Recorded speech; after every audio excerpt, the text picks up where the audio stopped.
right, welcome to Piecing It Together, the podcast where we take a look at a new movie and try to figure out what movies inspired it.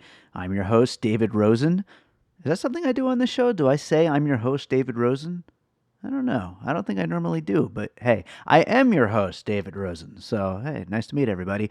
Today on the show, we are looking at a really great movie. It's in limited release right now. It's called Wild Rose. It stars Jessie Buckley as a up-and-coming country singer who is from Glasgow and is trying to launch a country music career while also balancing that with actually trying to be a mother to her two young children.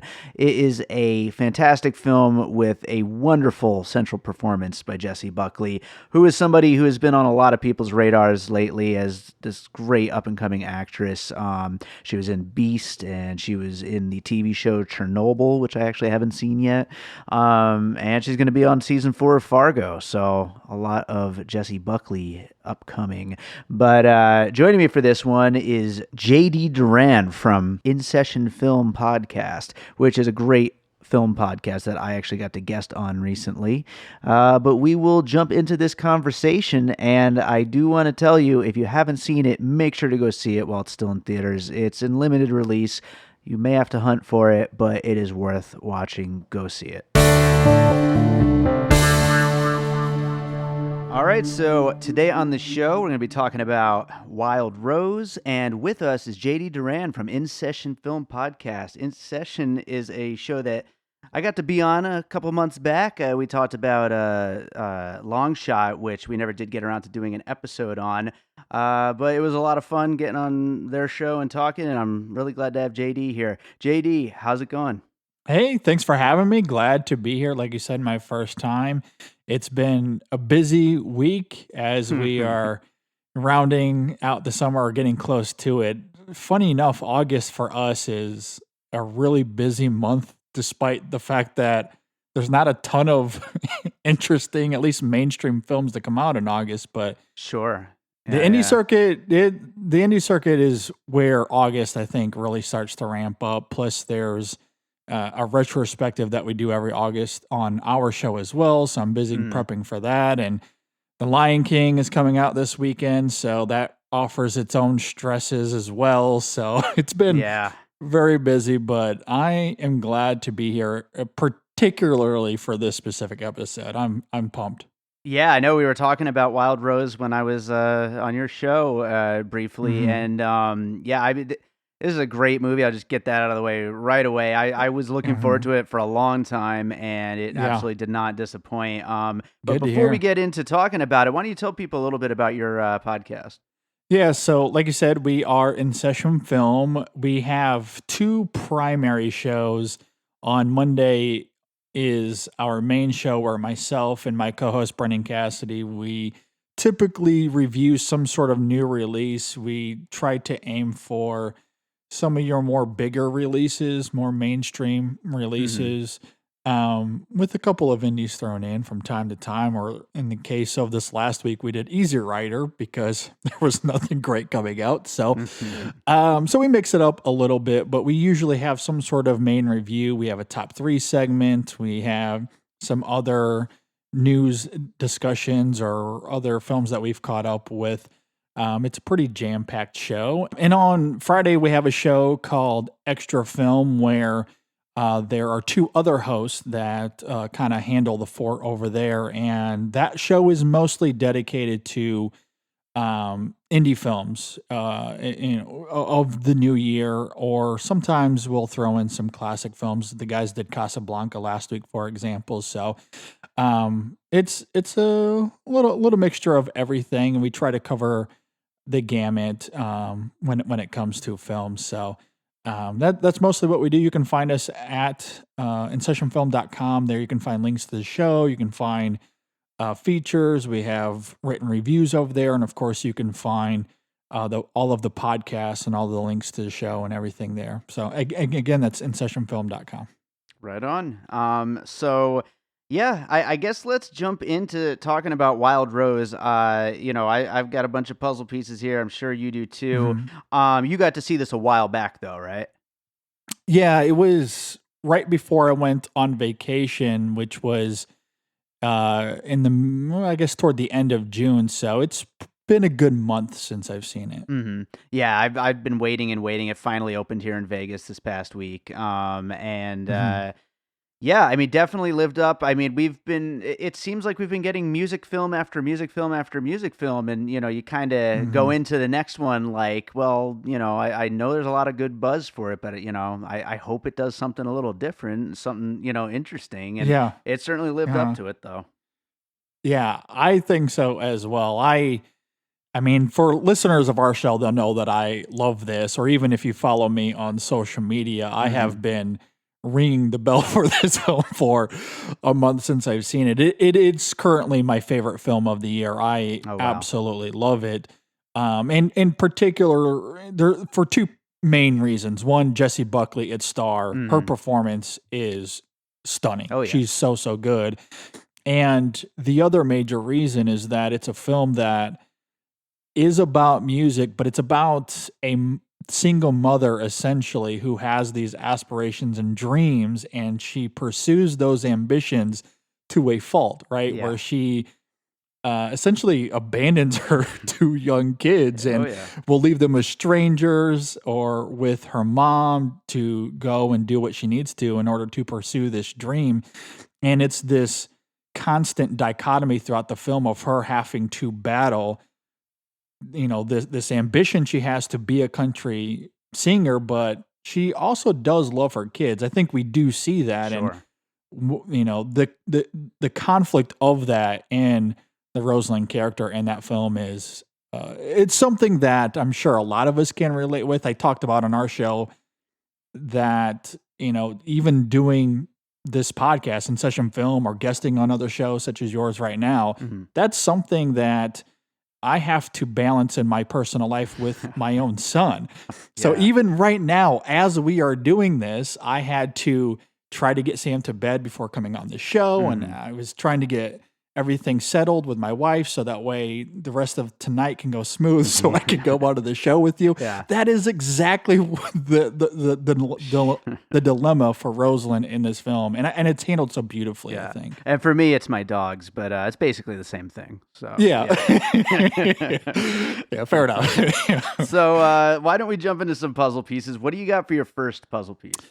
Well, first of all, for a little bit of context, as I was doing this exercise, I came to the realization that I might not be great at this game because as I typically write out my notes and think about certain films and wrestle with them, I try to be deeply involved in the film itself. It's not often that I try to think about maybe what has inspired another film, unless it's obvious to me and it comes to me as I'm writing my notes. So I was thinking through Wild Rose and I was like, what could have inspired this film? What is it connected to? And I honestly struggled a little bit with this. So, but I do have a couple of connections here. And the first film that came to mind for me was actually the Jonathan Demme film from just a few years ago, Ricky and the Flash, starring Meryl Streep.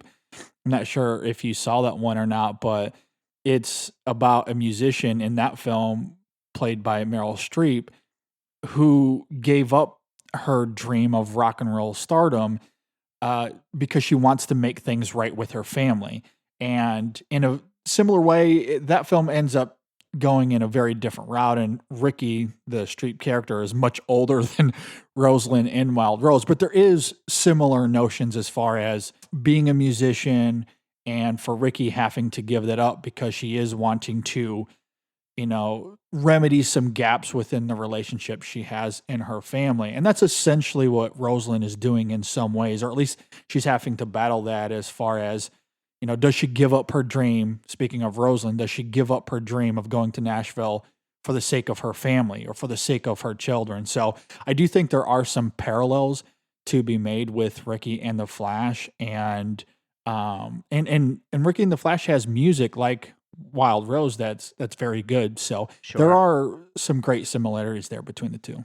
Yeah, absolutely. And obviously Meryl Streep, amazing actress, and Jessie Buckley at the kind of beginning of her career, but already turning in great performance after great performance. I mean, only a few things so far, but just a fantastic young actress. But yeah, Hmm. absolutely. I mean, as I start going through some of my puzzle pieces, definitely there's going to be some music movies involved. At least I think I got three that I wanted to point to Hmm. specifically. But I definitely think that that's a great one to kick it off with. Ricky and the Flash has a definite parallel there. I think so for sure. And I'm Hmm. trying to remember if I did see that. I certainly remember it. It's from what was that, about like 7, 8 years ago, something? I think it was, I think it was 2014 or 2015, something Okay, around so not that long. that time frame. So yeah, about 4 or 5 years ago, I think. Yeah, yeah, So, but definitely one that came to mind for me. Given again, you got two female protagonists that are having to battle sure, very similar dichotomies. So yeah. absolutely.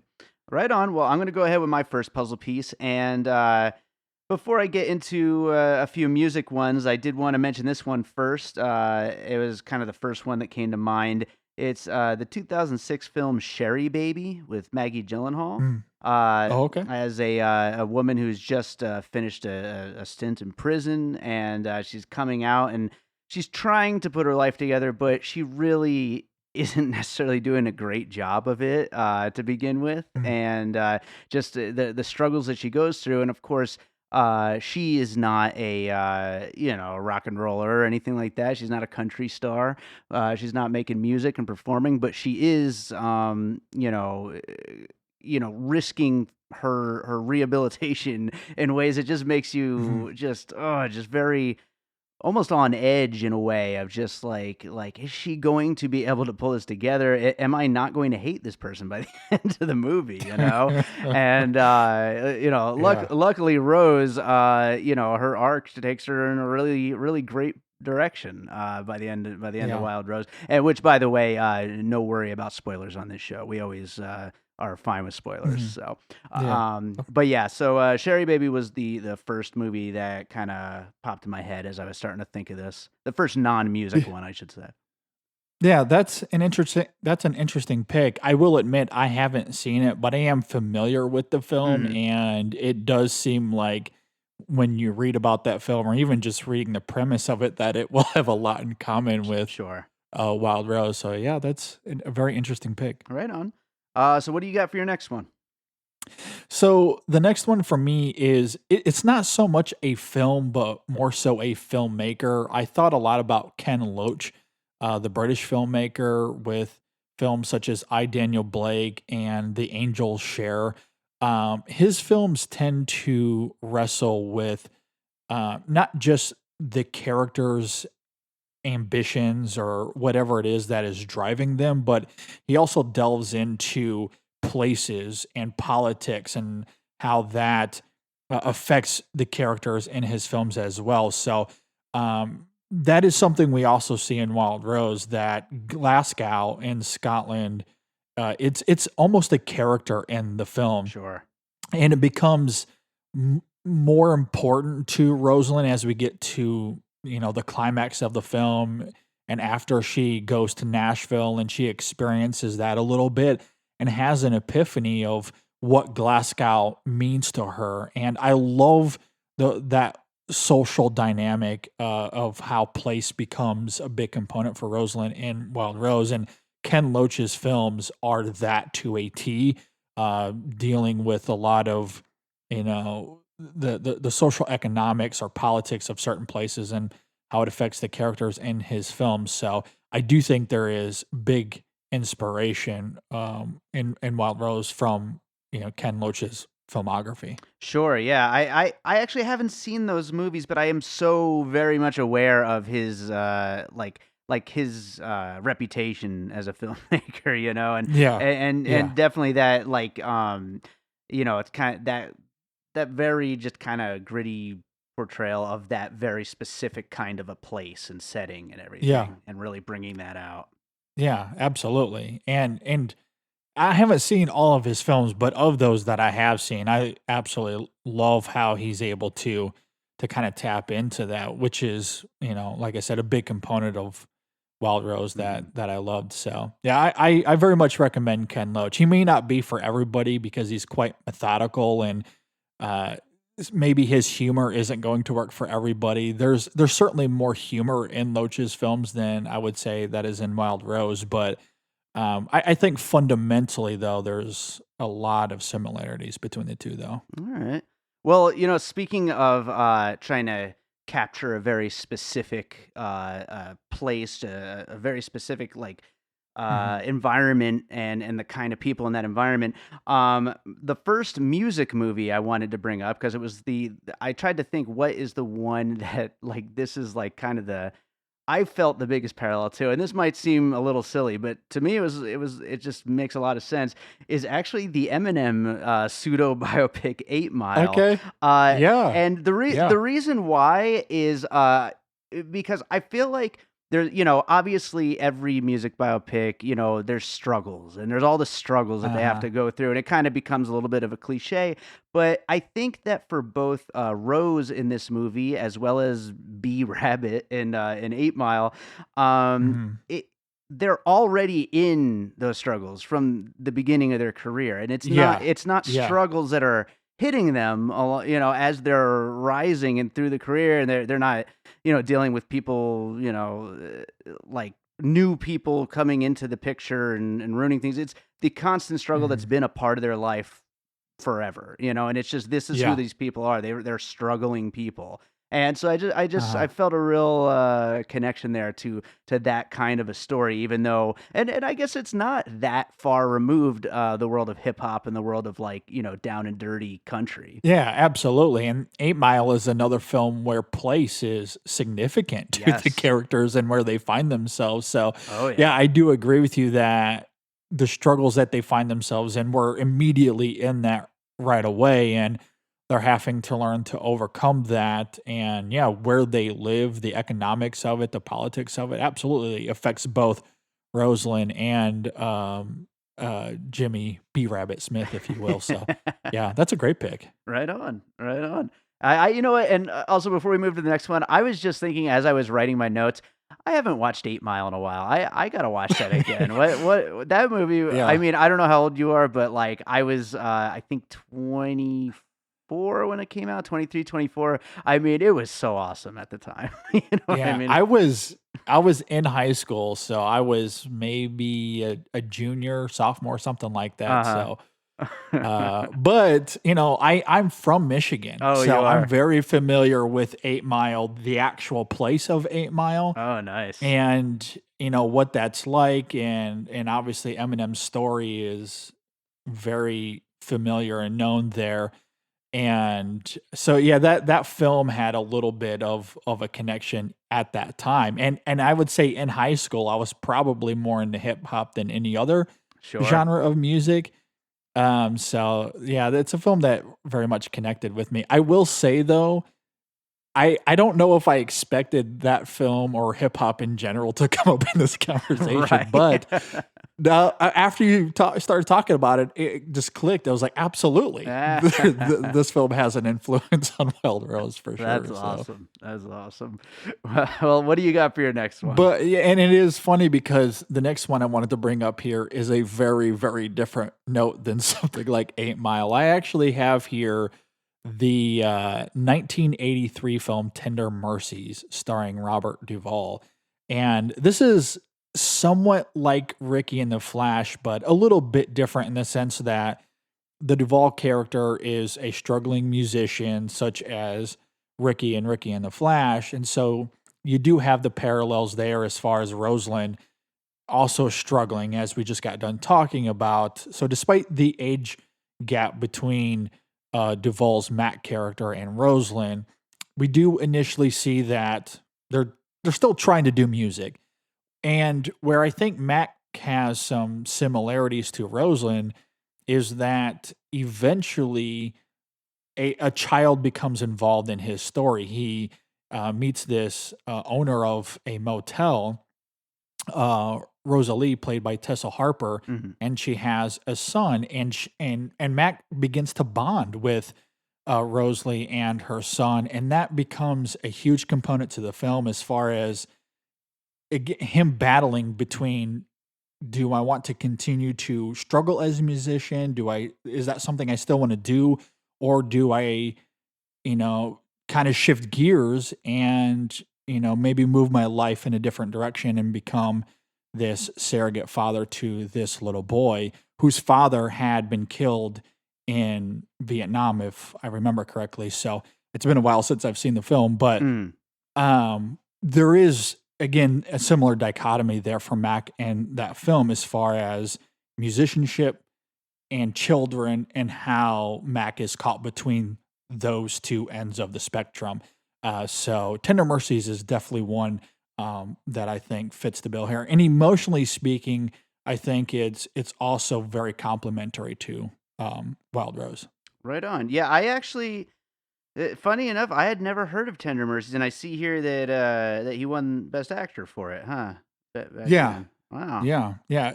And this is a film that I wouldn't have watched if it wasn't for my father, who he grew up in Mississippi, so he's much more of a country music fan than I was. Like I said, I was more of the hip hop guy in high school. Sure. But this was something that drew his eye, and so I decided to watch it with him. And like I said, it's been a while since I've seen the film, but when doing research and in trying to come up with some connections here, that film kind of popped into the brain, and I definitely found some parallels there. Sure. Absolutely. Right on. Well, I'm going to go with my next puzzle piece. And so the next one I wanted to bring up is actually the movie that Jeff Bridges won an Oscar for, Crazy Heart. Yeah, that's on my list here too. Right on. And, obviously there's a lot of differences when it comes to the actual story being told. Yeah. With Rose being at the beginning of her, would-be career and Jeff Bridges being at the end.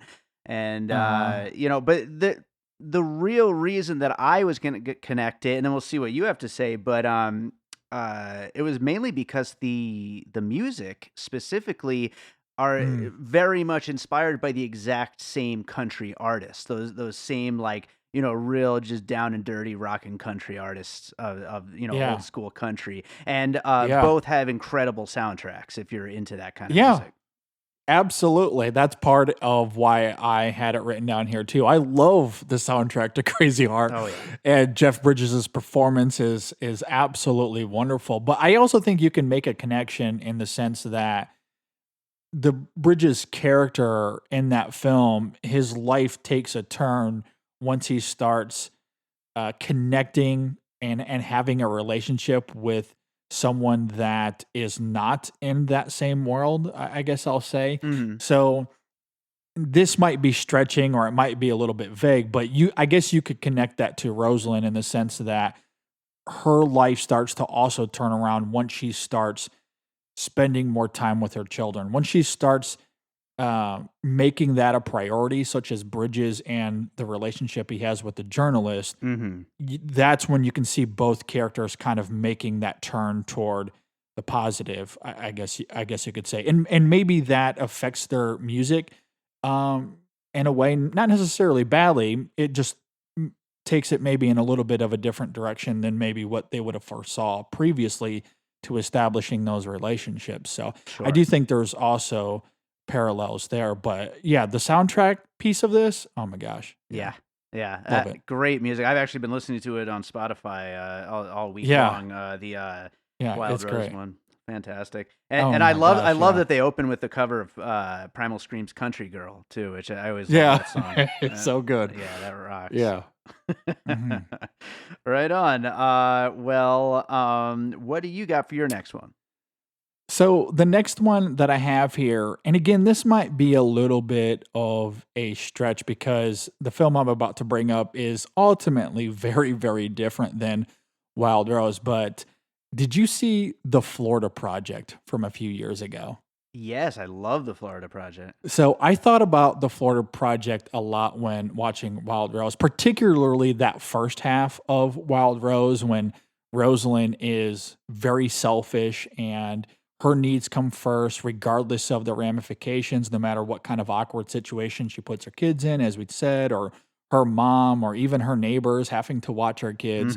And similarly, Bria Venete's character of Hallie in the Florida Project is very much into herself and is quite selfish and doesn't necessarily have an eye on her daughter all of the time. Mhm. I do think that we see that Hallie has a love for her daughter earlier than what we see with Rosalind in Wild Rose. I don't know if there was ever a moment throughout the Florida Project where I questioned her love for her daughter, but there is a selfishness. There is, I'm going to, take care of myself, even if that means I'm going to be oblivious to some of my responsibilities. Right. But I do think some of the things that Hallie does, even in that selfishness, is actually to, in a weird way, take care of her daughter.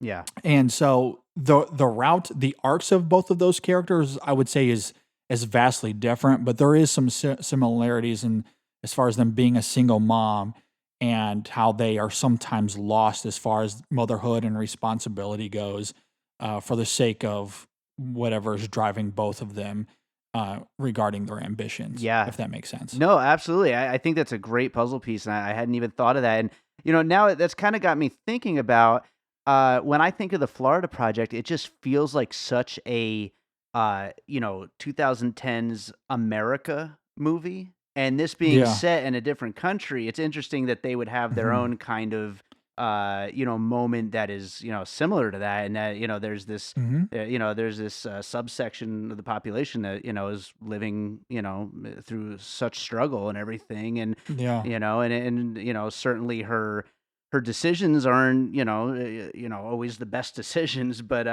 she's kind of have Mhm. a hard deal of life, so Yeah. not surprising that some things go in that direction. Absolutely. And another film where place is significant, speaking of the Florida Oh, Project sure. and that being in Orlando, there's an interesting juxtaposition, though, in that Orlando doesn't necessarily become a safe haven like Glasgow does for Rosalind. But at the same time, you could argue that, you know, Hallie's Nashville, if you will, is literally in the same town as where she's actually living, because Disney and all of that is just down the road. So, I mean, it's like they want to be there, but they can't ever be there. That's never a reality for them. So, um, it's interesting how the Florida Project does, parallel Wild Rose in that, and also is, like I said, juxtaposes it. But yeah, I love the Florida Project so much. You're probably gonna have to stop me, or I'm just gonna keep talking about it. I do not blame you. It is absolutely fantastic. Yeah.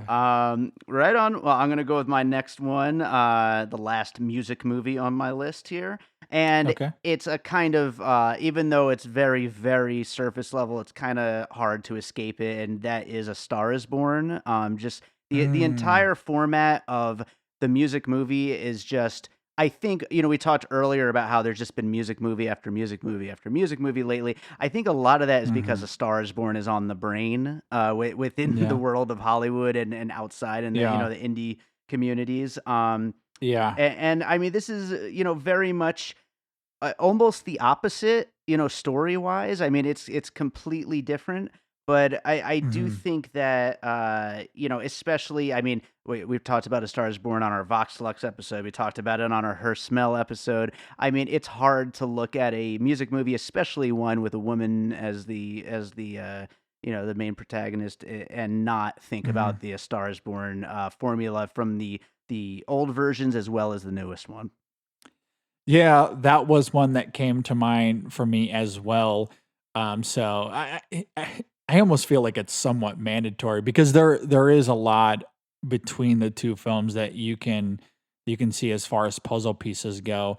I will say, though, it's interesting that you brought up Her Smell, Hmm. and I wasn't sure if I should write this down as a connection, because they came out just months apart from each other. So I don't think we can say that they were inspired by each other in any sort of way. But I will say, like, if we're just connecting the films, Mm. I don't think there's any other film, at least in the research that I could find, I don't think there's any other film that has more in common with Wild Rose than Her Smell. Sure.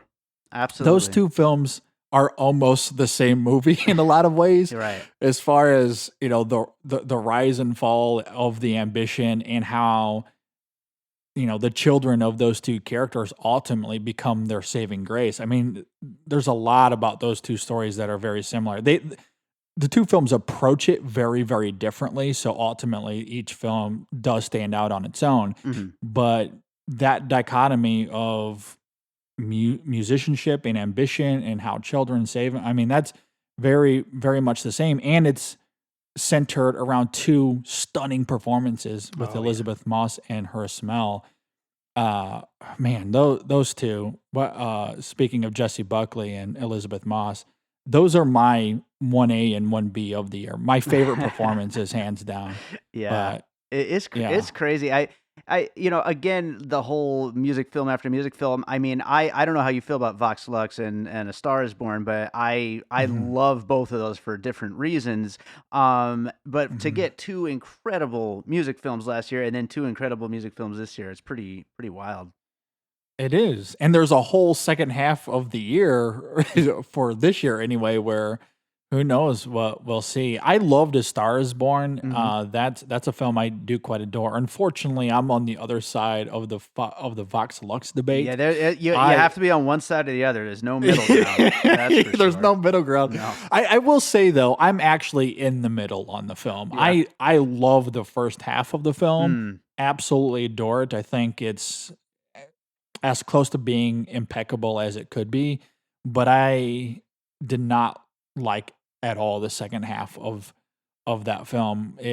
I think it's very misguided, and as much as I love Natalie Portman and she gives a very committed performance, but I don't feel like there's any connective tissue between what she's doing with what we saw with what is essentially the same character that we saw in the first half of the film.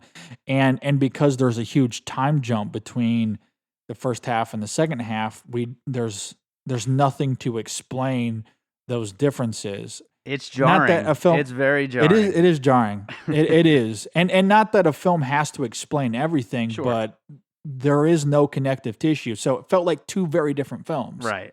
And that was my issue with the film, because it was one that I was loving and then ultimately becomes something else entirely that I just feel like that second half has almost nothing to do with the first half of the film. Yeah. So that's my issue with it, but I get it. I can see why people love it though as well. So right on. Well, what do you got for your next puzzle piece? Well, for my next puzzle piece, I feel like a little bit of a cheat as well, because I did talk about this on my show a little bit, and it could be a little bit of a stretch. Maybe this is redundant with some of the other picks that I had here, but when watching Wild Rose, the first time that I saw the film a month ago, the first film that came to mind for me actually was Inside Llewyn Davis. In that Rosalind is a character that, while pursuing music, like Llewyn in that film, he just isn't conscious of the ramifications of his choices, which is exactly what Rosalind is doing as well. Now, ultimately, those two characters go to very different territories, but like Rosalind wanting to get to Nashville to pursue her career, Llewyn Davis is on the road constantly trying to do the same thing. In fact, we see in the film he takes a road trip to Chicago, sure, because he has an opportunity there, which is exactly what Rosalind is wanting to do in Nashville. She thinks there'll be opportunities there. And like Rosalind in Nashville, Chicago does not work out for Llewyn. Honestly, I think the only difference between the two characters, and I find this juxtaposition fascinating, is that Llewyn doesn't have any children, any responsibilities to save him from his obliviousness, right? He just wants to pursue music, but he doesn't have any sort of grounded centralization to kind of make sense of the world around him. He just is kind of drifting, but he thinks of himself as the next great musician when he might be, because the music of that film is incredible. Oh yeah. So he might be the next big thing, but he kind of stops himself. Where Rosalind, she does have that saving grace with her children, so she's able to kind of realize that maybe she can only go so far, or at least she's willing to put a ceiling on herself because of her children. So it evokes this question that I find endlessly fascinating. What if Llewyn did have a child? Would his story end up the same as Rosalind? Maybe.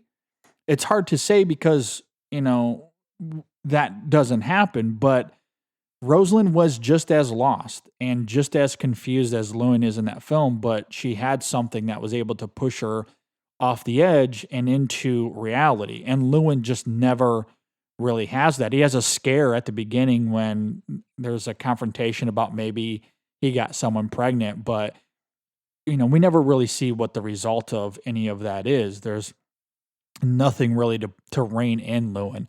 But I do find the two characters kind of heading in similar directions, only to, come to that fork in the middle of the road, where on the right is Rosalind heading toward parenthood and Sure. Llewyn heading to the left, just not having that for him. So, so that came to mind for me a lot when watching Wild Rose. Absolutely. I'm always happy to even be thinking about Inside Llewyn Davis. So that is perfectly happy with you bringing that up as a puzzle piece. And I think those are some really interesting, points of view on those kind of connections. And I think they're, absolutely, really good insight there. I think that's really good. So I've got one last puzzle piece here. Okay. And this is a movie I haven't seen in a while, so hopefully I'm remembering things properly here in the way I remember it ending. But the Diablo Cody film Young Adult, and which this person's just kind of messy life doesn't really seem to be showing any sign of possibly turning around. And the thing is that I feel like that kind of a trajectory is exactly what Rose is not doing here. And I feel like it's almost like an anti-puzzle piece in a way that it's like inspired to actually have an ending where there is more hope and more more heading in the right direction, and certainly much more an upbeat finale and a more clear sign that this person's actually going to be okay and maybe start making some right choices. Yeah, that's a really interesting pick. That didn't come to mind to me, but now that you say that, I think that film, speaking of young adult, and Tully actually, I think, work in similar in a similar fashion there, as far as how it is the anti-Wild Rose, but at the same time they are very similar. I mean, it's like those two films are working backwards, but then heading in the same direction. Sure. So yeah, that didn't even come to mind, but yeah, I love that. Right on. And those are also Tully as well. Really great, interesting movies with very different from anything else. I think they take on that point of view in a very unique way. She's got a very interesting way to her with her writing. Yeah, absolutely. Yeah, I agree. Yeah. So what do you got next? You got another puzzle piece? That was my last one. The last one that I have here, and I don't know if I have much to say about it because I haven't seen it in a long, long time. And like Tender Mercies, this is one of those that I watched with my dad way back when. But the 1980 film Urban Cowboy came to mind for me because that film, at least much of it, centers around a local country music club. And that's something that we see with Rosalind at the very beginning of the film. She's like, I guess, like the main singer of the local country bar in Glasgow. And at the end of the film, after going to Nashville, again, like she has that epiphany where she realizes that the local makeup of where she's at, like that kind of defines who she is, and it allows for her to kind of be the local country music artist, Mhm. and also she's able to kind of take care of her kids. So the fact that Glasgow again has a significant impact on Roseland, and we see that through the catalyst of that local country bar. Sure. I think parallels what we see in Urban Cowboy, that much of it takes place at that local music club. And also that film has volatile relationships all over it, Sure. such as what we see with Roseland as well in Wild Rose. So that one came to mind for me as well. Right on. Yeah, I haven't seen that in a long, long time either. But from my recollection of it, I absolutely see what you're saying there with those parallels. Mhm. And yeah, it's funny. When I was thinking about puzzle pieces for this, I was trying to think of a movie with a house band. That Yeah. wants to break out a little Yeah. bit and become more of a major thing. And I guess in a little way, Lady Gaga is a house act. In that, Yeah. Early on. Yeah. yeah, And Star is but Born. Yeah. yeah, Absolutely. but I guess that works too. But yeah, I love that setting though. I love that bar. I mean, it feels like a bar that we've all been to at some point. Yeah. It just Yeah. I love feels the so real. energy and vibrancy of it. Yeah. It's great. Yeah. Right on. Well, I'm going to go ahead and do the finished puzzle now, and then we'll get into any of our closing thoughts on Wild Rose.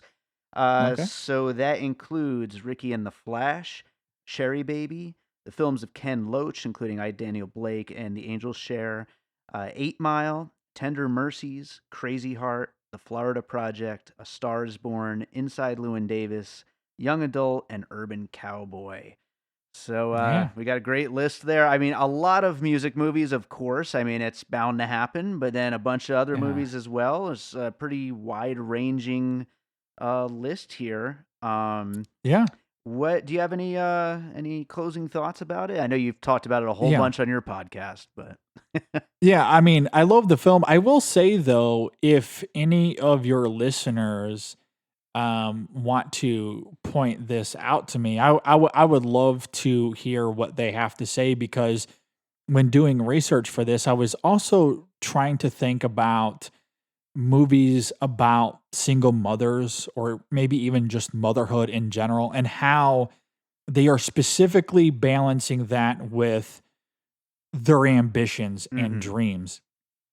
And honestly, there are tons of great movies about mothers and single mothers, but I couldn't find a ton of films that was about that specifically. Sure. So either there are tons of blind spots for me when it comes to this, or I just didn't research enough. I don't know. I'd be curious to hear what you or your listeners have to say about that. Or maybe that's just something that makes Wild Rose unique, is that it's about that I think a lot of parents are having to balance every day in their lives. I mean, not just with us in podcasting, but yeah, every parent has their own individual and specific desires, whether it's to be a singer or to be a filmmaker or Yeah. to be a painter or whatever the case may be. But they have to balance out those things with the responsibilities of being a parent, and that's a very difficult thing. And I love how Wild Rose is about that specifically. As I said, I think the way it explores that is absolutely beautiful and poignant. It's really great. So any other films, especially non-music films, Mhm.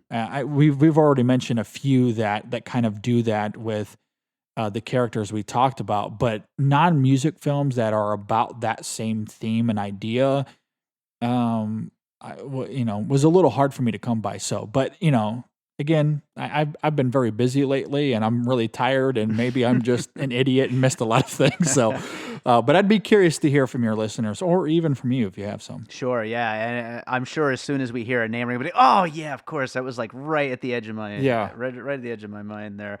Yeah, yeah, but yeah, no, I would love to hear some more picks for other movies that deal with that kind of a story. And I think mhm, the redemption that this character feels that actually like earns. I think it's mhm, funny how the music helps her. get there, Yeah. even though the Uh-huh. music is kind of what's holding her back the whole time. I think that's part of what's so great Exactly. about this story.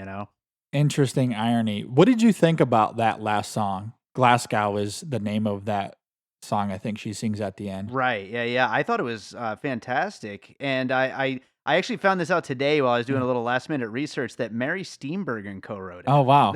That's so Yeah, see, random.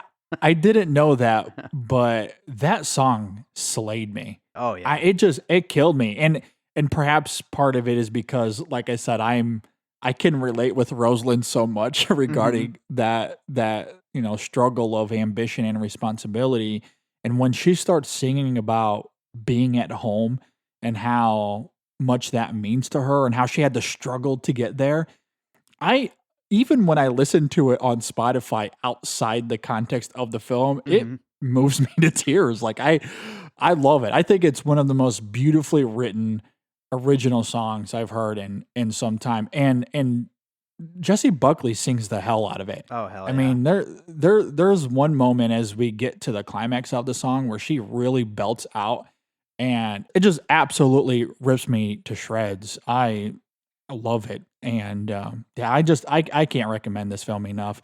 And yes, if you have seen the film, or even if you just want to listen to the soundtrack, it's up on Spotify, and it's glorious. It is so good. It's awesome. It is absolutely awesome. Mhm, One last thing I just wanted to mention, and then we'll finish it up. But while I was doing a little my last minute research today, mhm. I had totally forgotten she is starring in the new Charlie Kaufman film. I'm thinking of Yes, ending things. Jessie yeah, Buckley. I am mhm. so looking forward to that. Oh my I god. know. I cannot wait either. And if any of your listeners haven't seen Chernobyl yet, she does have a supporting role in that, where she's terrific as well. I've So heard. Yeah, I haven't watched it yet, but I've heard She great and things. it was shocking to me because I had no idea. I just started watching it because I heard great things about it, and there was a scene, kind of early on, I think, in that first episode, and I was like, "Oh my goodness." I was like, "That's Jessie Buckley." I had no idea. And so it was like this huge, delightful surprise before I even got a chance to see Wild Rose. So, yeah, she's great. I That's love her. awesome. Nice. That's awesome. Well, this was great. One last thing we always do is I always ask my guest if there's something else they've seen recently that they'd like to recommend. Oh boy, that is a really challenging question. Yeah, I'm sure you've seen a lot. I have. Well, and it's the timing of it is really interesting as well. I mentioned earlier that I recently went on vacation, and when I came back from vacation, man, live things got really interesting in a hurry because I saw The Last Black Man in San Francisco. I Hmm. saw Ari Aster's Midsommar, and then I got a Hmm. chance to see Lulu Wang's The Farewell, which Hmm. is, I believe, going wider on August 2nd. So a lot of Yeah. markets have not seen the film, but I got lucky that there was an early press screening here because Lulu Wang is from the Miami area. And so Mm. she was doing a bunch of press here. So I got a chance to see the film. Those three films are in my top six of the year so far. Nice. And so like I basically almost got to see those back to back to back. So and I cannot recommend them enough. So just Oh yeah. these last few weeks for me have been delightful. So in particular, The Farewell and The Last Black Man in San Francisco, I can easily recommend those. Midsommar is a much tougher recommend. Hmm. It's hard to say because that's a horror film that's not really a horror film. It's an anti-horror film. It's Sure. harrowing, it's disturbing, but it's not a film that relies on jump scares or typical horror tactics. And it's very artful. It's methodical. It's if you like to go and see easy, get easily scared with jump scares and Midsommar is not that at all. So it's hard for me to fully recommend, but I love it. It like I said, it's in my top 10. So those three films, big thumbs up for me. Absolutely. Yeah, we're actually planning on doing an episode on The Last Black Man in San Francisco next week, and that's going to be a Mm, challenging nice. one. But I think I'm up Yeah. for it. Yeah. Yeah. I look forward to hearing your thoughts on it and the connections that you guys make to it because, you know, I guess I don't. Yeah, I definitely don't want to reveal anything. There are a few that come to mind, so I'll be curious to hear what you guys have to say. Right on. Well, this was great. I want to thank you so much for being here. Where can people find your podcast again? Like I said earlier, InSessionFilm.com. You can find links to everything, social media. We're on Facebook, Twitter, Instagram. Just search InSession Film and you'll find us. Like I said, on the site, we have links to the podcast. We also have written reviews and other fun content. We have bonus content. We have Patreon content if you want to support us there. So, again, the central hub, you can find links to everything that's InSessionFilm.com. Beautiful. Well, thank you so much for being here. If you ever want me back on your show, I would be happy to do it again. We'll definitely have to make that happen for sure. Beautiful. And thanks for having me. This was a lot of fun. Okay, everybody. My name is Michael E. Cullen II, and with me is Matthew Haas.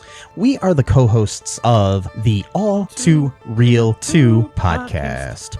On All Too Real 2, we tackle pop culture topics such as watching and reviewing direct-to-DVD sequels. We review any and every all direct-to-video movies of all time. So that we review so you don't have to. Yeah. We also cover pop culture topics, like the history of Halloween, misconceptions, and things of that nature. It's very educational and entertaining. And we've just started doing interviews with people from Hollywood and people from pop culture, such as Larry Hankin, which we just interviewed recently, who you know from Seinfeld and Friends, and Billy Madison, among other things. So where can they find our podcast, Matt? And they can find it at iHeartRadio, Apple Podcasts, Stitcher, and any other place that you can find podcasts on. Just tune in and enjoy.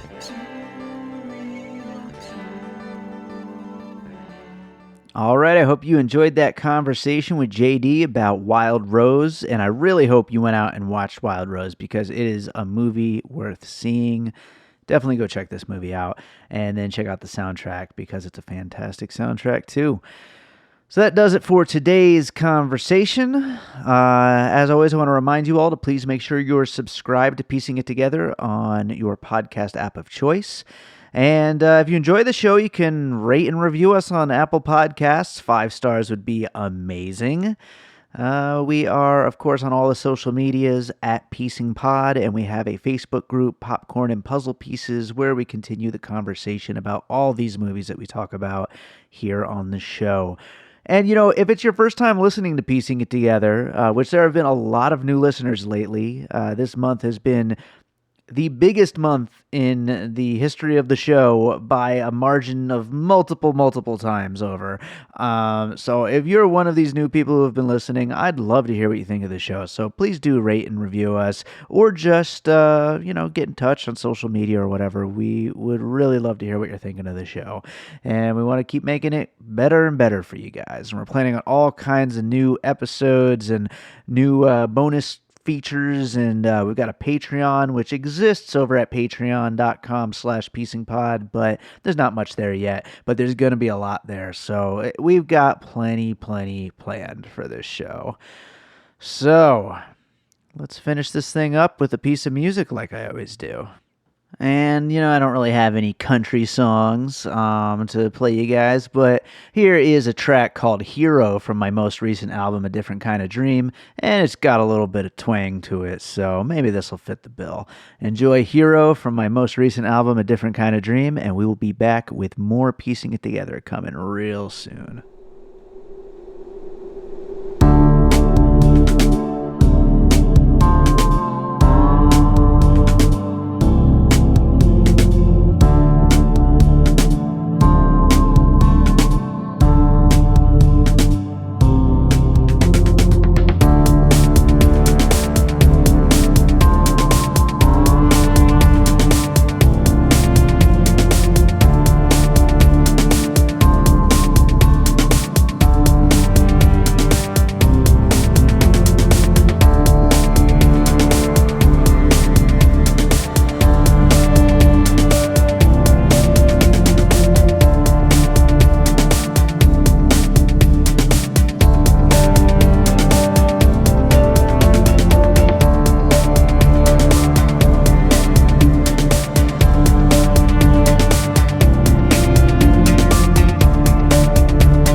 and all points west.